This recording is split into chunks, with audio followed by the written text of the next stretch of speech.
Assalamualaikum warahmatullahi wabarakatuh. Waalaikumsalam warahmatullahi wabarakatuh. Ini kita take podcast Kemulikum sambil live buat membership Oh, yang sudah lama tidak kita kasih konten eksklusif. iya kasihan. Aduh, Jadi punten pisannya, punten ini manajemen waktunya jelek ya. Salahinnya dia ya.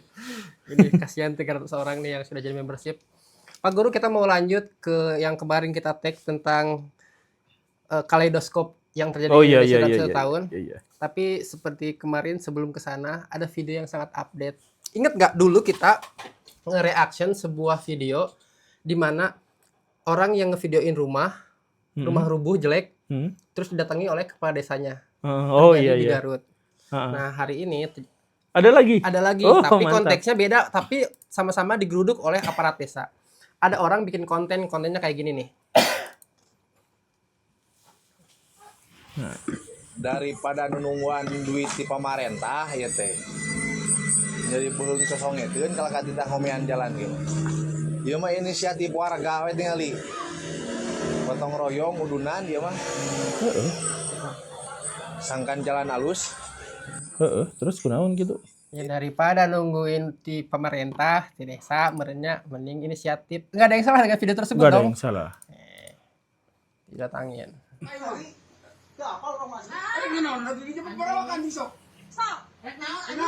Hayang tenar dia dengan jago di media sosial. Hayang kumaha? Nah, naon masalahnya?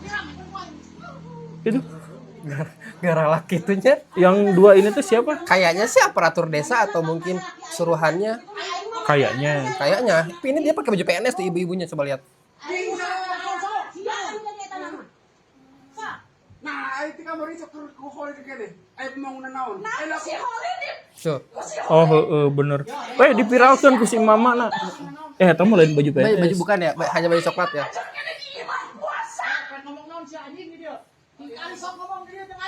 Wah, Laki itu wah. gara laki itunya. Ini kenapa galak-galak ya? Dan ada endingnya tidak? Ya itu yang paling viralnya di geruduk itu. Nggak ada kelanjutan berita tersebut. Jadi pada saat Salahnya apa? Si orang itu mengeluh jalannya tidak jelek. segera diperbaiki. Dan itu memang adalah kewajiban dari pemerintah. Oke. Ketika pemerintah gagal untuk melaksanakan kewajibannya, ya tidak apa-apa, warga kemudian gotong royong. Betul. Ya tidak apa-apa juga. Karena sebetulnya memang warga lebih berhak bergotong royong daripada menunggu perhatian dari pemerintah. Sebenarnya ya. Ya jadi nggak ada masalah. Kenapa mereka itu marah-marah ya? Nah, itu juga karena apa? Apakah mereka tersinggung karena mereka jadi kelihatan tidak kerja atau apa? Iya biasanya mah gitu. Tapi semoga ini viral dan Ini viral. Ini viral. viewsnya sudah 1 juta lebih lah. Nah itu kan Harusnya mereka malu sih. Iya kan tadi si Akang yang satu yang diperpek ya. Uh-uh. Coba apakah nanti yang 3 itu akan melakukan klarifikasi dan tapi saya penasaran itu siapa, kan belum tentu itu teh bagian dari pemerintah kan. Bisa aja itu teh yang nagih utang gitu atau leasing yang belum dibayar gitu meureun gitu kan, bisa aja.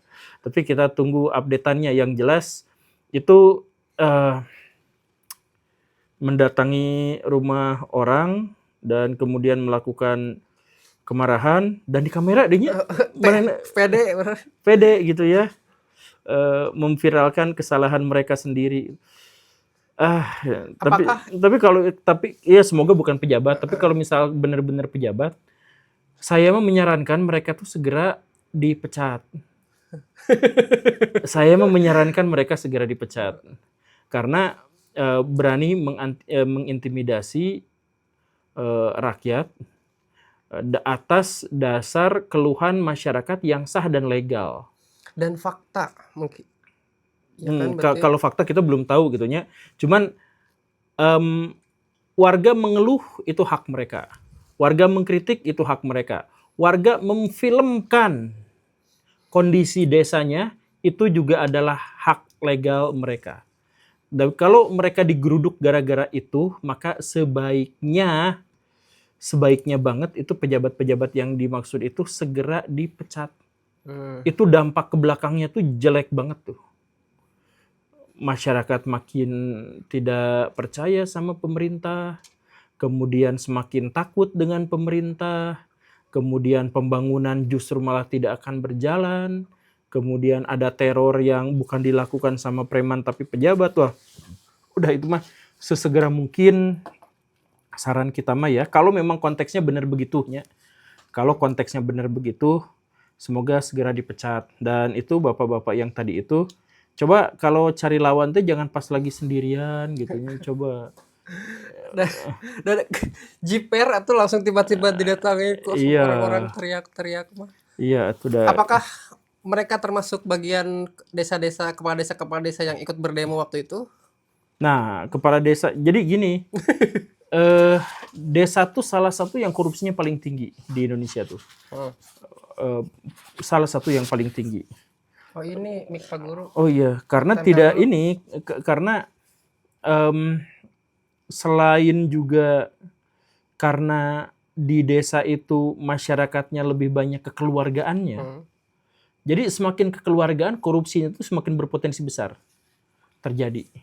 Nanti kapan-kapan kita bahas gitu ya. Atau di video saya yang 6 tahun yang lalu, 5 tahun yang lalu saya pernah bahas ini. Bahwa kekeluargaan itu, semangat kekeluargaan itu lebih berpotensi membuat kita tuh korup daripada enggak, karena ada mentalnya. Nah, tapi selain juga karena mental kekeluargaan, orang kepala desa suka korupsi itu, atau banyak di antara mereka yang melakukan korupsi itu diantaranya juga adalah karena pengawasan yang sulit. Wartawan hese di sana mah gitu ya, polisi susah, penegak ya susah, semuanya serba susah. KPK juga jarang kan berkunjung ke Atau desa-desa karena mah kecil, gitu ya. kan ya. Jadi kecil-kecil tapi banyak gitu. Iya, korupsinya kecil-kecil. Iya, korupsinya juga enggak kecil-kecil. Aduh, punten. Jadi sebagian besar ini bukan sebagian besar, kita belum menemukan surveinya, tapi pengakuan dari orang-orang Cik Baraya, nanti benar enggak pernyataan saya bahwa kebanyakan bahwa banyak dari kepala desa di Indonesia begitu menjabat harta kekayaannya berlipat ganda. Padahal kalau dihitung-hitung gajinya pun nggak, kalau misalkan dia gajinya doang nggak dipakai pun tetap segitu gitu. Naiknya nggak sesuai gitu. Iya, ya apa ya? Nggak tahu dah. Saya juga punya teman-teman yang kepala desa kara raya semuanya. Nah, tapi ini ada sebuah video yang sebenarnya menenangkan, buat saya senang sekali. Dikirim sama editor kita. Nih Kang, ini video kayaknya cukup menenangkan hati. Oh. Tapi itu pakai dulu, katanya kecil suara Pak Guru. Oh, suaranya kecil. Oh, kita bisa berinteraksi ya? Ya ini Mbak, sama membership video kiriman dari editor kita Pak Guru. Dari Ujang ya? Ekspektasi, janji manis pas baru, diangkat JT kepala sekolah. Kalau misalnya sudah bertugas di sekolah, yang pasti kita akan melakukan evaluasi terlebih dahulu. Nanti dari saya pribadi juga mungkin akan mengusulkan beberapa program-program tambahan. Usai saya sudah mengenal terlebih dahulu juga karakter daripada sekolah yang saya tuju itu tadi.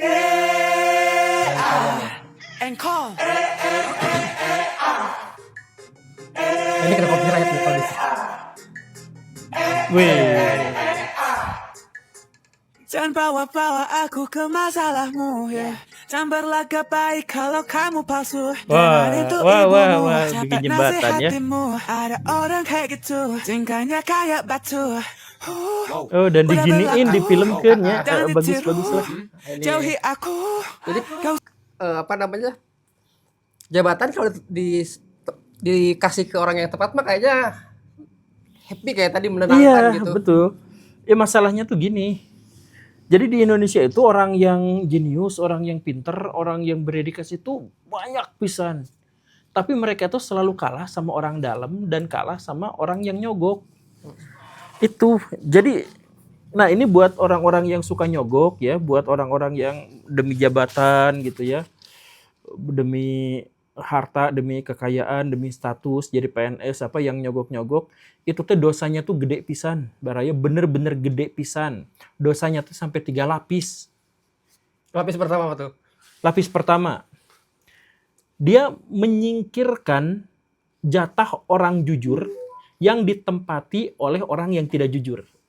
Bayangkan, dosanya segede apa itu teh. Satu desa misalkan ya, dipimpin oleh kepala desa yang seharusnya adalah kepala desa yang visioner, yang bagus, yang disiplin gitunya. Ya, dan akhirnya membuat desa maju, tapi gara-gara yang terpilihnya adalah orang yang korup, yang suka mayaran itu, jadi desa itu habis. Itu berapa orang yang jadi korbannya. Nah, satu, itu melengsarkan orang baik digantikan sama orang jahat. Kemudian yang kedua apa? Yang kedua, melestarikan kejahatan. Karena setelah dia menjabat, dia pasti akan bikin sistem yang sesuai dengan kejahatannya. Bener kan? Kalau sistemnya dibenahi, kan dia ketahuan.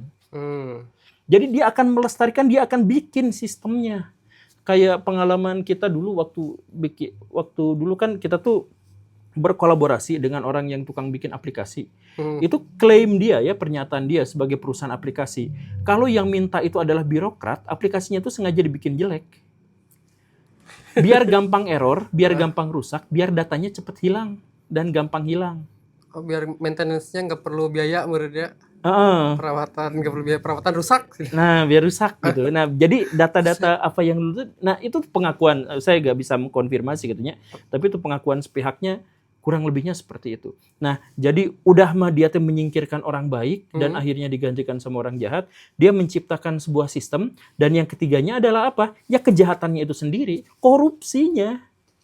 Kan dia datang ke situ sebagai orang yang tidak jujur, dia harus balikin modal dari hasil suap ini itu dan sebagainya. Jadi buat Baraya yang buat jadi PNS nyogok, buat apa? Sekolah-sekolah negeri banyak yang kalah dibandingkan sekolah swasta. Alasannya apa? Ya karena itu. Guru-guru yang baik, pejabat-pejabat sekolah yang baik dan sebagainya gagal masuk ke situ. So, PNS rajin, susah naik pangkat. So, ngaku. Itu. Oh, yang pertama dia menggantikan orang jahat, orang baik jadi orang jahat. Yang kedua dia melestarikan sistem kejahatan, dan dia melakukan kejahatannya di situ. Dia melakukan korupsi. Kejahatannya dia. Aduh, gatel. Sangat membagongkan sekali itu ya. Membagongkan sekali. Jadi itu lebih dosa daripada makan babi. Nah, ini juga yang per tanggal 1 ini nih, ada juga saya tuh sebenarnya bosan dengan bahasan Pak Prabowo. Tapi kata Pak Guru, jangan bosan membahas Pak Prabowo. Kapan saya ngomong? Iya, pokoknya karena kita harus terus mengawal itu kan. Pak Prabowo tuh menurut saya kayak orang yang ini ya, kayak orang yang ada Prabowo, ada Pasca Bowo. Dia tuh dalam seminggu sering banget ngeralat omongan sendiri. Iya benar. Tanggal 20, mungkin akhir Desember dia mengatakan kita tidak perlu bantuan asing. Ketika di Aceh, dia mengatakan si orang bodoh mana yang menolak bantuan asing. Aduh. Terus ini yang paling boomnya sih yang ingin saya bahas. Udah sepuh mungkin beliau tuh. Ke saya ada pihak-pihak swasta yang tertarik, dia bisa manfaatkan lumpurnya di mana-mana. Jadi tidak hanya di sungai, tapi yang di sawah dan sebagainya. Silakan, ini saya kira bagus sekali. Ya, jadi tolong ini didalami dan kita laksanakan. Kalau ada swasta mau beli ya monggo, silakan langsung dinikmati oleh daerah-daerah. Ya kan? Benar nggak? Iya. Wah. Kayak lagi nongkrong, bener nggak? Bener nggak? Jadi dia mendapat laporan dari gubernur mengatakan bahwa ada swasta yang bersedia untuk mengurus lumpurnya. Tapi saya baca komen. Pasti ada yang mau karena lumpurnya itu lumpur bekas tambang, ada emasnya. Iya, itu kan tambang emas yang di atasnya itu. Dan emang warga Aceh juga kemarin tuh ngambilin ya. Oke. Tapi kalau soal ada emas atau tidaknya, ya mungkin masih bisa ditelusur lagi. Karena yang dulu ada emasnya kan yang ada di Sumatera Utara. Iya. Aceh, saya belum tahu Aceh itu ada emasnya atau tidak. Tapi biasanya Aceh itu ya di Aceh juga banyak emasnya sih. Tapi kita nggak tahu itu. Nah, cuman Pak Prabowo kalau ada swasta yang ngambilin lumpurnya, boleh aja, sok aja. Tapi bareng sama rakyat dan diawasi bersama. Karena emang gini nih ceritanya tuh gini. Kalau ada bencana banjir bandang yang bawa lumpur, itu pasti kan gara-gara pembalakan liar. Atau pembalakan legal tapi diizinkan. Ya yang diizinkan ya. Pokoknya mah kayak gitu. Nah, itu lumpurnya ngendap, itu banyak banget. Kalau misalkan diserahkan kepada warga, diserahkan kepada pemerintah, itu memang bakal makan waktu, effortnya gede luar biasa. Jadi kalau ada swasta yang mau, kayaknya sih itu adalah langkah yang bagus, kayaknya langkah yang brilian. Tapi ya itu tolong diperiksa dulu ini itunya si swastanya, bisa sedang apa gitu, bisa apa. Tapi oke, sampai sejauh ini mah sebenarnya no smoking, nggak jadi masalah. Soal emas kita lihat dulu lah apa yang terjadi di sana. Gitu. Soal Pak Prabowo yang sering banget meralat omongannya, apakah itu juga termasuk yang sering Pak Guru kritisi bahwa ini apakah pembisiknya beda orang, jadi tiba-tiba datanya beda, terus dia percaya aja, atau pembisiknya satu, terus ya Pak ralat aja nggak apa-apa gitu. Dan menurut bocor halus Tempo, emang bener ternyata semua info, ya menurut keyakinan bocor Tempo ya, semua info yang ke Pak Prabowo itu semuanya dari Pak Teddy. Tapi duluan saya daripada bocor halus ya. Iya. saya ngomong ini tuh sebenarnya lebih duluan karena saya juga ada informan orang dalamnya. Ya sebenarnya bukan hanya Pak Teddy gitu ya. Jadi ada beberapa ring dan cuman memang yang jadi Pak Prabowo itu dengan Pak Teddy itu bukan hanya punya hubungan jabatan, tapi juga punya hubungan.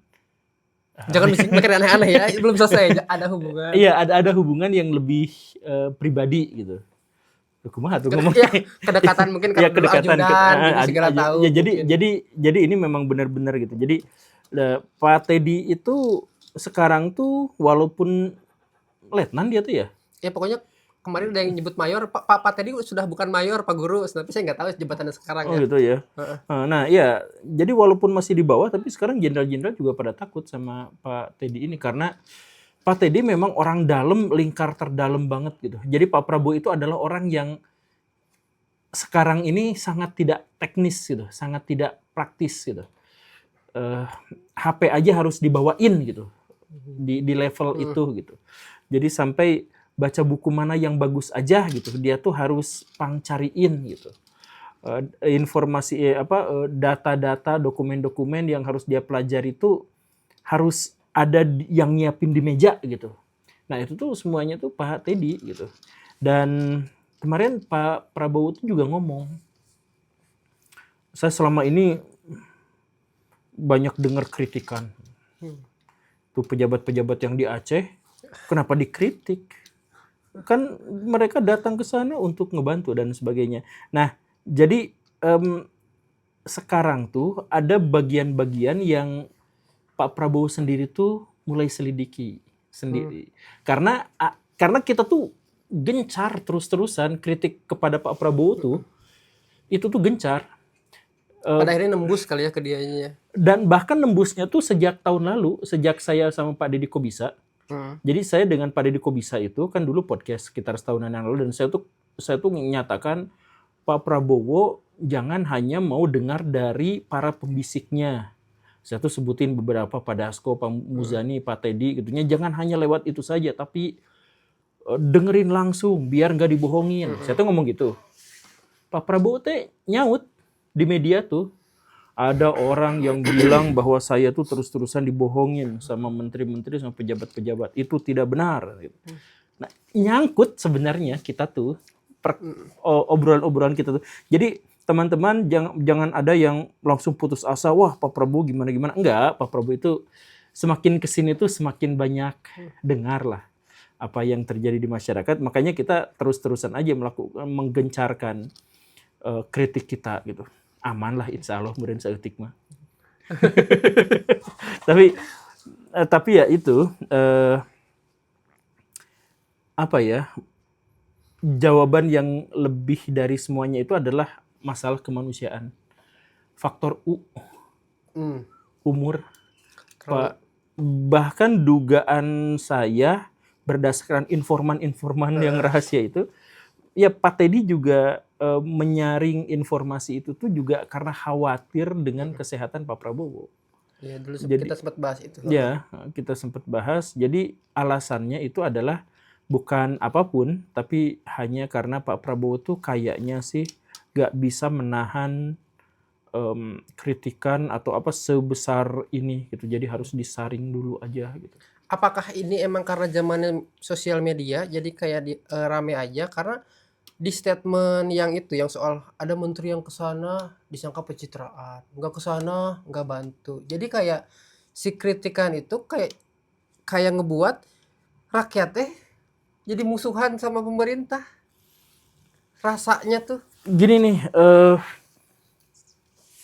berbagai survei menyebutkan bahwa Pak Prabowo Subianto tuh sekarang masih dipercaya oleh 81% rakyat Indonesia.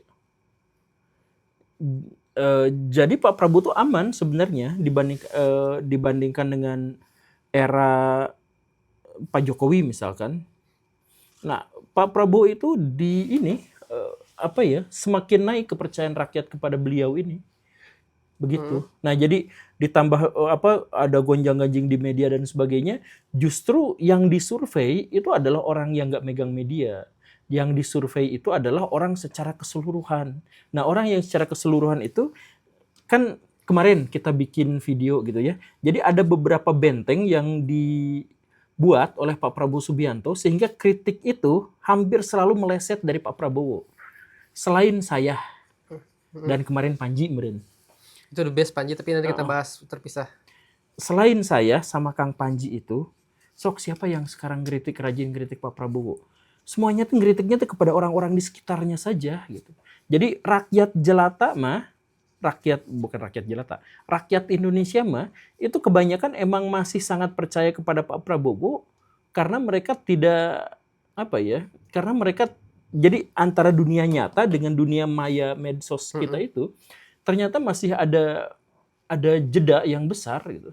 Ada kesenjangan yang cukup besar gitu. Jadi Pak Prabowo tuh sampai sekarang tuh masih aman, masih safe di mata rakyat tuh.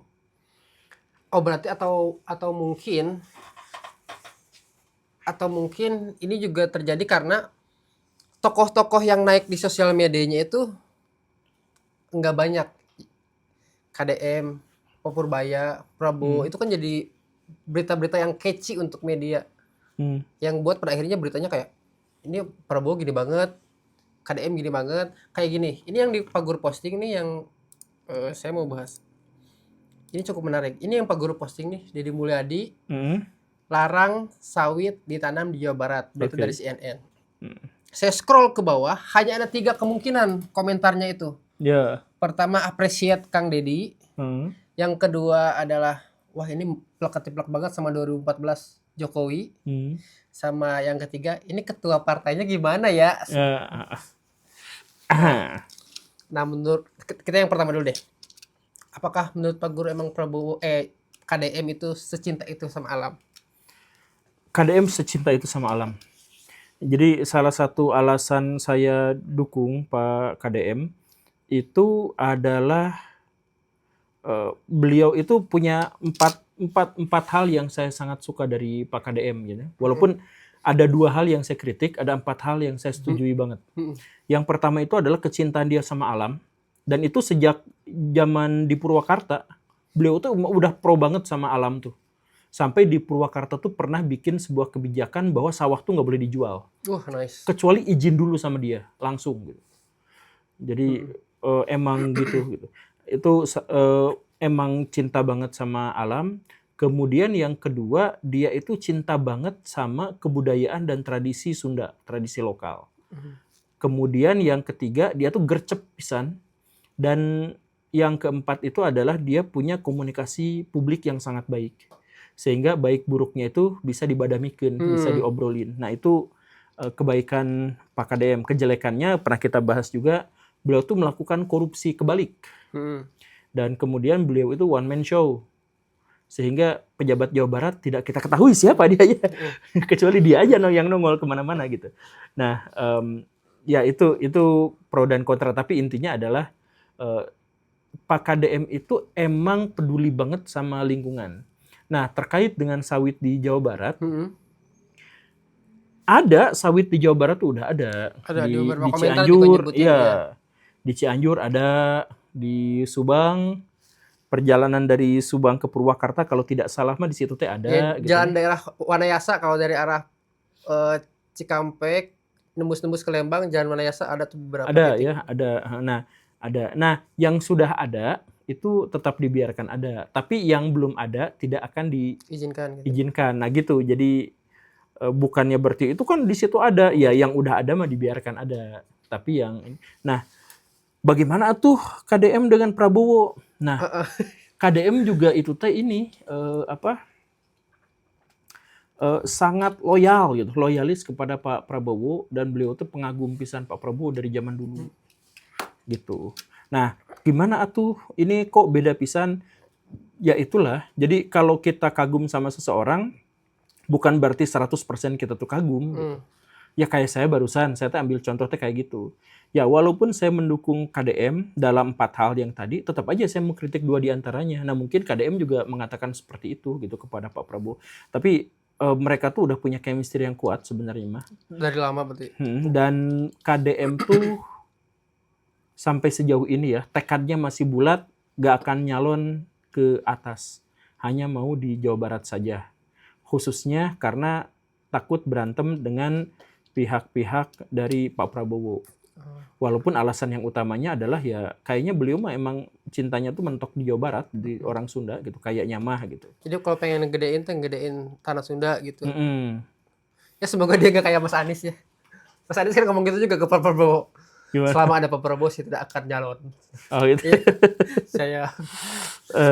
Nah yang ketiga ini yang di komentar juga, kok plek banget sih sama 2014.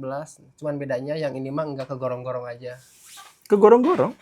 Pak KDM. Iya, kan dulu Segala rupa. nyemplung kan ke Walungan. Pas jadi DPR tapi itu mah. Oh ya? Iya. Enggak, kemarin pas udah pakai baju iya, Dik. putih-putih Iya, iya, itu. Sama, cuman ini gorong-gorongnya lebih gede. Ya, ini juga pernah kita bahas kan. Jadi apakah mereka itu melakukan pencitraan atau bukan? Tapi kita tuh harus benar-benar membedakan antara merakyat dengan pencitraan. Itu tuh ada di 2 konteks yang berbeda, sehingga bisa aja pro rakyat tuh pencitraan juga gitu. Bisa. Karena gini, pro rakyat itu artinya dia ini istilah rakyat juga sebenarnya ambigu gitu ya. Tapi dalam pemahaman yang umum kita ketahui, yang dimaksud dengan pro rakyat itu adalah berarti dia lebih mempedulikan rakyat, manusia, daripada segelintir pejabat atau segelintir elit gitu. Itu yang dipahami oleh masyarakat gitunya. Nah, bisa nggak dia jadi pencitraan juga? Ya bisa. Jadi nggak bisa dibenturkan gitu. Wah, ini pencitraan atau pro rakyat gitu. Ya nggak bisa. Nggak bisa dibenturkan. Apakah pencitraan? Kang Deddy Mulyadi itu jelas melakukan pencitraan, sama seperti Jokowi dulu. Soal pencitraannya. Dikat nih nanti di suatu saat. Kata-kata ini, oke. Iya, karena apa? Karena ya dia bawa kamera dong. 3, 4, 5 gitu. Kemana-mana setiap itu. Nah, itu apa? Itu untuk membangun citra. Apakah salah? Nah, enggak. Asal citra itu sesuai dengan profil pribadinya. Yang bermasalah itu adalah kalau dia mencitrakan tidak sesuai dengan apa yang menjadi profil pribadinya gitu. Jadi ada fakir miskin, tapi dia ngutang ke orang biar mobilnya kelihatan bagus. Nah itu pencitraan yang salah, yang jelek, gitu kan? Atau konten kreator yang giveaway tapi yang menang tuh timnya sendiri. Misalkan ada yang kayak gitu. Banyak. Ya. Ada beberapa sih. Ada. Nah, jadi kalau misalkan Pak Hotman Paris mencitrakan dirinya ke masyarakat sebagai orang perlente gitunya, orang tajir melintir, playboy, banyak ceweknya dan lain-lain gitunya. Misalkan dia menceritakan seperti itu, ya berarti pencitraan itu bagus dalam hal karena aslinya mungkin dia memang seperti itu. Jadi nggak jadi masalah kalau memang aslinya seperti itu. Yang jadi masalah itu adalah kalau aslinya dia sama sekali nggak kayak gitu. Berarti itu mah muka 2 termasuknya berarti. Nah, kayak misalkan ya Pak Zulhas kemarin. Nah, itu sebelum bahas itu, Pak Zulhas ya, itu beras 5 kilo. Beras 5 kilo itu bukan dipanggul, ditenteng ya, Pak. Itu info dari saya. Oke, Pak Zulhas kenapa? Beliau udah sepuh, mungkin jadi nggak kuat. Tentang Pak Zulhas, Mungkin. muka 2. Ya, Pak Zulhas bukan muka 2, tapi soal pencitraannya itu lah. Nah, kalau Pak Zulhas apakah itu pencitraan atau tidak?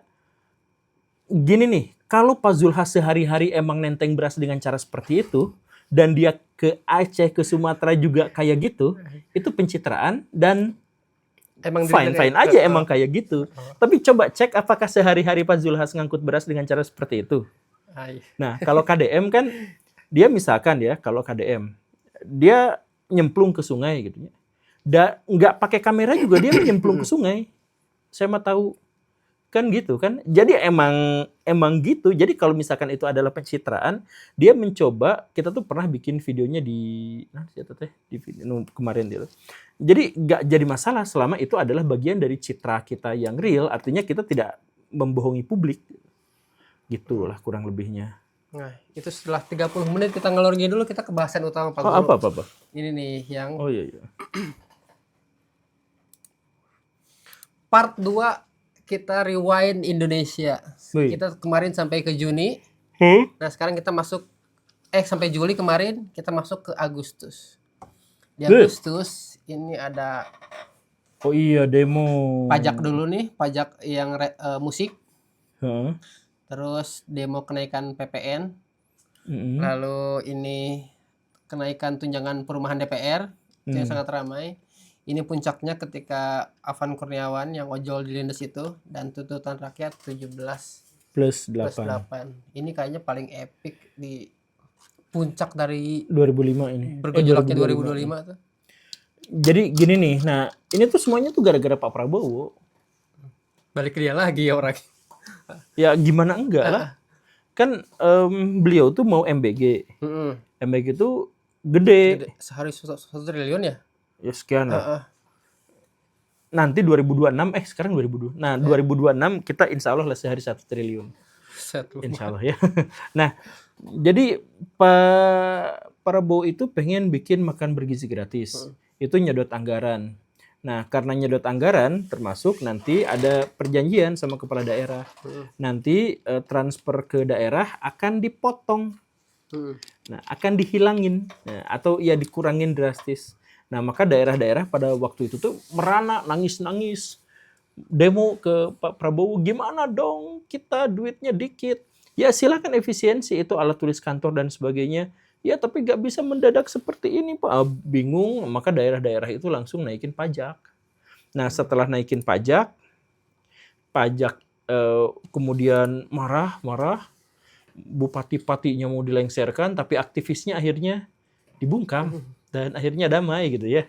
Nah ya tapi intinya mah seperti itu, dan akhirnya ya demo itu nggak berdampak apapun, termasuk apa itu demo tolak kenaikan tunjangan perumahan DPR. Nah pada akhirnya tuntutan ini, tapi yang tersisa dari demo 17 Agustus adalah pendemo-pendemo yang ditangkap di berbagai kota, yang bahkan banyak berita per 3 hari yang lalu tahanan politik yang demo di bulan Agustus telah meninggal di rutan.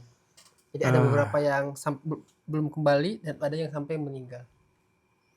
Ya, kita turut berduka cita dan kita sudah sebut kemarin tuh ya di video tuh. Jadi Pak Prabowo Subianto itu adalah presiden yang memecahkan rekor sebagai orang yang represif terhadap aksi-aksi. Jadi dibandingkan presiden-presiden sebelumnya, ini yang paling unggul gitu ya, yang paling banyak menangkap para aktivis, para pejuang, dan mengamankan di tempat yang tidak aman gitu ya. Jadi saya ya kayak gitulah. Nah, termasuk juga ini tuh tunjangan DPR. Ya pada akhirnya jadi juga itu. Jadi juga itu. Istilahnya aja diubah. Istilahnya diubah. Jadi kita tuh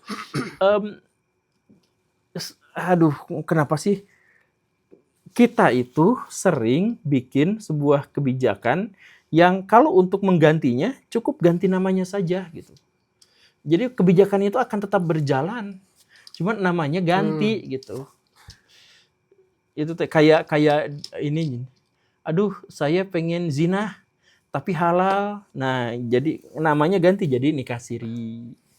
Aduh, saya pengen kerja di bank tapi banknya tuh tidak mau yang haram. Ya udah, ganti bunga bank ganti jadi non itu teh Yang bagi hasil gitu. Jadi prakteknya mah sama gitu, tapi kita tuh ngubah-ubah istilah-istilahnya aja gitu. Nah, termasuk ini itu tunjangan apa-apa juga jadi. Jadi Aduh, nah, tapi ini yang tuntutan rakyat 17+8 ini juga sebenarnya satu kritik dulunya.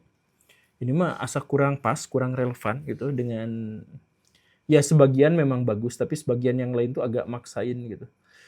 Dan bercampur. Kalau misalkan ada kita tampilkan, kita bahas satu-satu gitu. Tapi ya 17+8 ya nanti kita bahas terpisah kalau misalkan teman-teman ingin kita mengulang kembali bahasan tersebut. Tapi ini juga pada akhirnya yang kasus Gojek itu juga yang di Brimopnya tuh nggak tahu tuh dia dihukumnya beneran dihukum atau enggak tuh. Dan orang-orangnya kayak beda.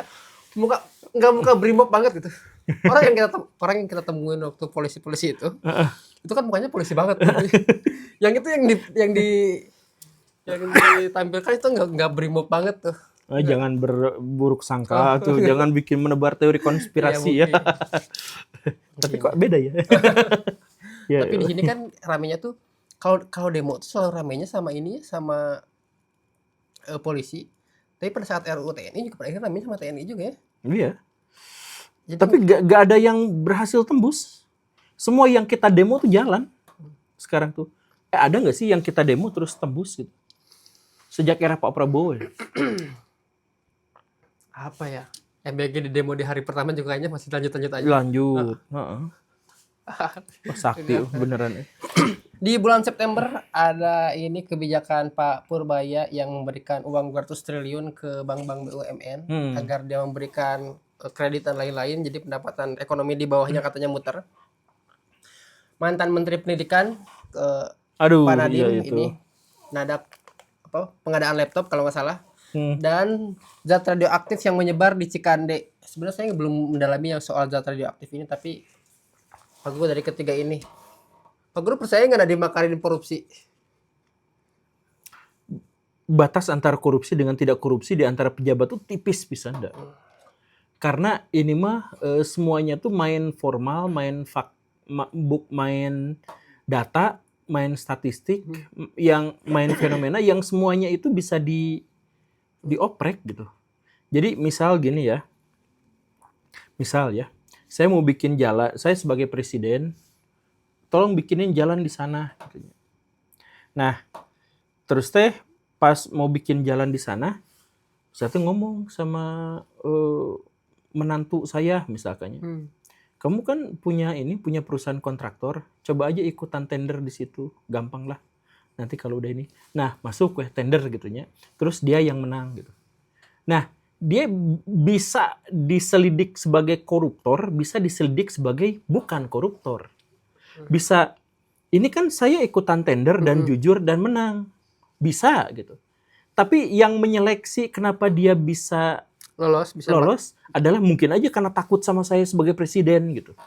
Nah, ini tuh bias kan, kita tuh nggak tahu apakah benar-benar gitu atau enggak. Jadi walaupun hukumnya sudah jelas, sudah tegas, tetapi pada bagian itu menjadi kabur gitu. Nah, akhirnya menentukan seseorang itu dipidana atau tidak, itu biasanya tergantung pada kepentingan yang lebih besar.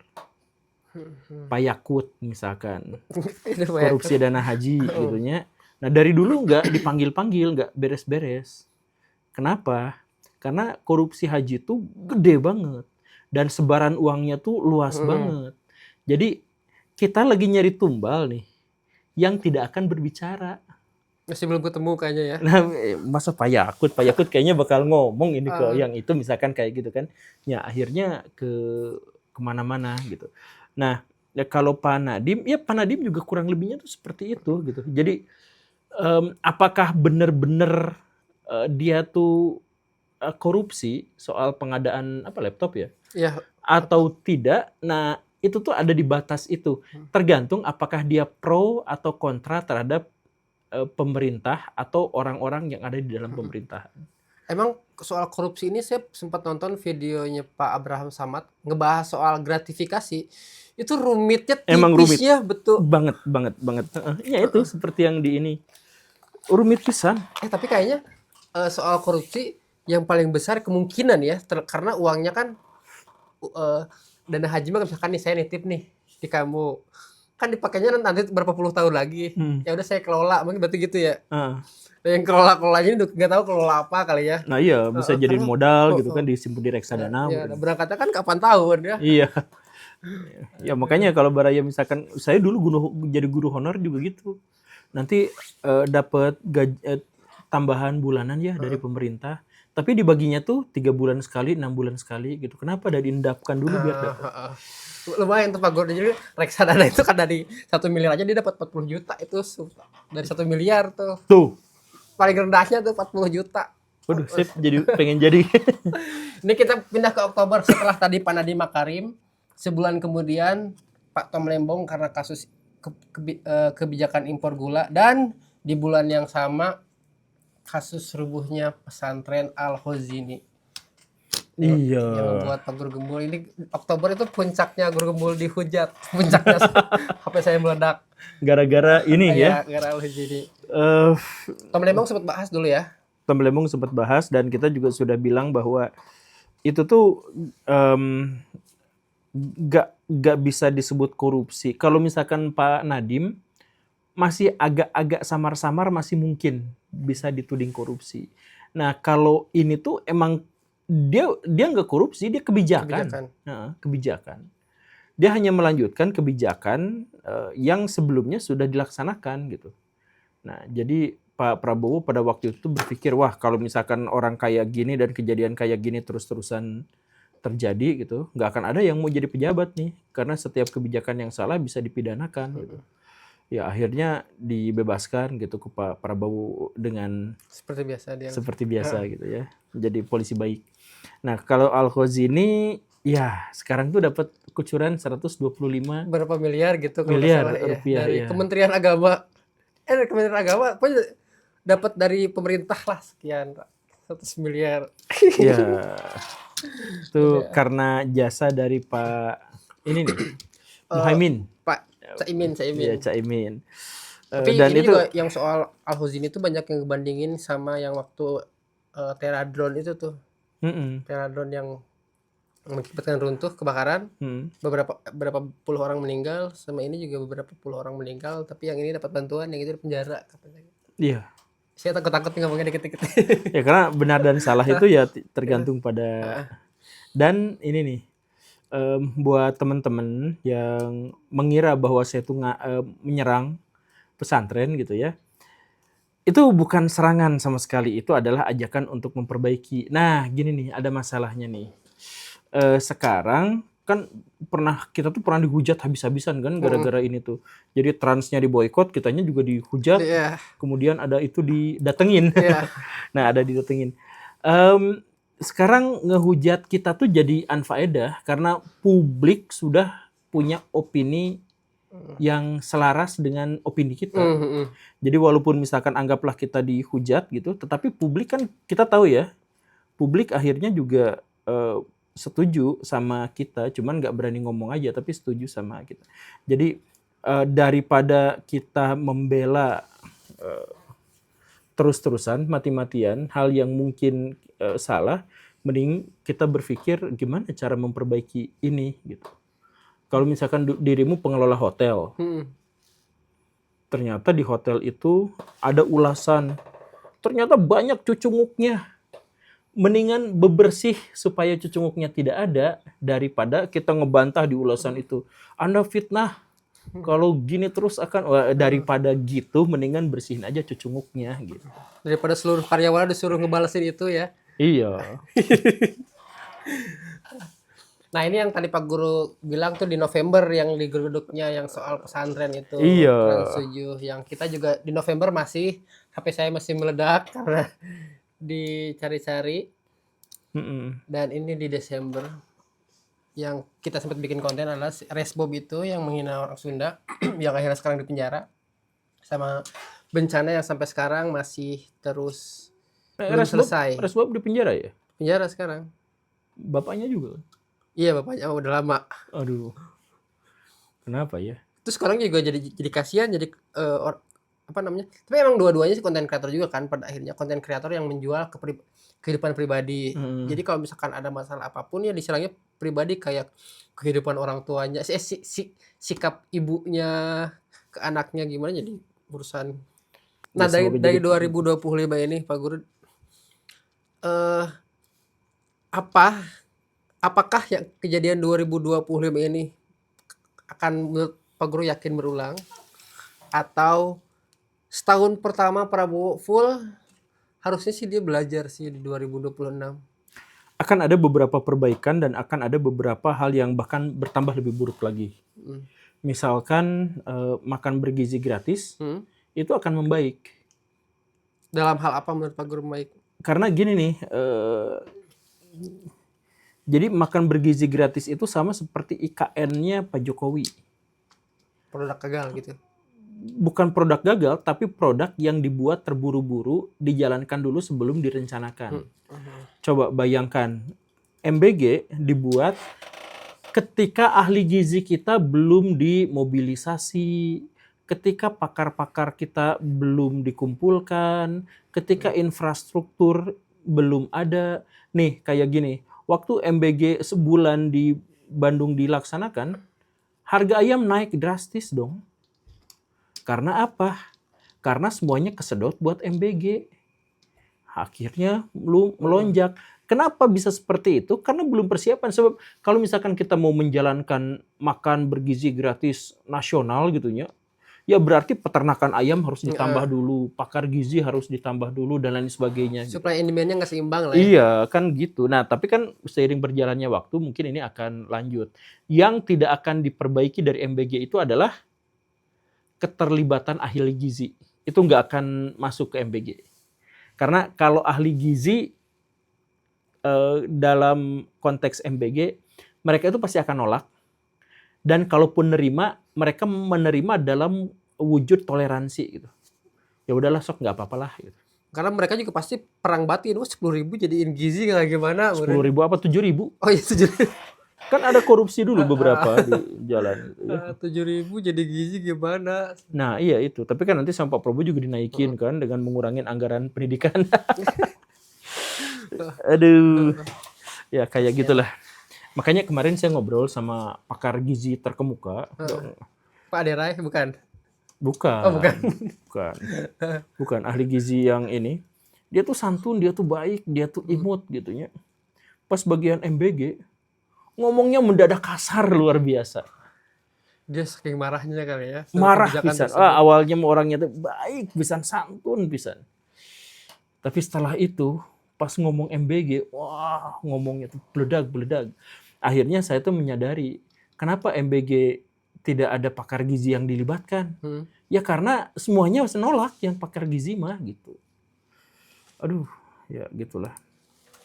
Tapi ya terserah Pak Prabowo kayak gimana. Tapi ada yang itu tuh yang akan membaik gitu ya. Nah, ada yang berulang. Ya, yang berulang itu adalah Mayor Teddy. Yang informasinya mungkin sebagian besarnya masih akan disortir. Walaupun Pak Prabowo akan nyari-nyari informasi sendiri kayaknya sekarang. Jadi Pak Prabowo itu kan old money gitu ya, old duit gitu.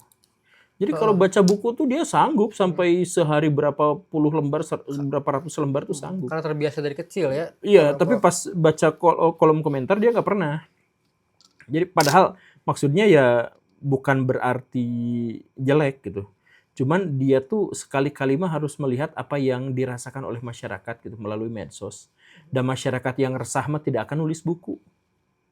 Masyarakat yang resah mah curhat di medsos. Iya kan? Kuku lutus di medsos. Kuku lutus langsung nulis buku.